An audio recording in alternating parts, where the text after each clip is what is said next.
شايف؟ وهنا يعني اعتقد بان هناك هدف ثالث خطا بالفعل من جانب حارس المرمى والمدافع، وانيلكا يستغل الخطا ويحرز الهدف الثالث. يعني الهدف الثالث اتى عندما كانت الاعاده للهدف الثاني. شوف هنا انيلكا 3-0 咁啊，上半場有3球在手嘅車路士啦，下半場仍然都係控制大局啊，兼且咧就戰意十足，拖到空晒。安力卡話點解冇人 mark 佢嘅？就係咁樣啦，下半場贏到4球啦，頭頂腳踢。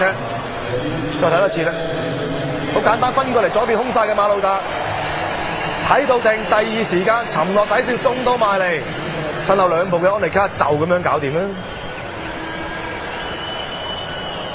咁啊，反映到咧就兩隊波個狀態咧就真係差好遠，同埋車路士個戰意啊真係好好。4球在手嘅車路士，我哋又睇睇啦。咁啊，安力卡點樣喺呢場賽事個人連入4球啊，大四喜啊！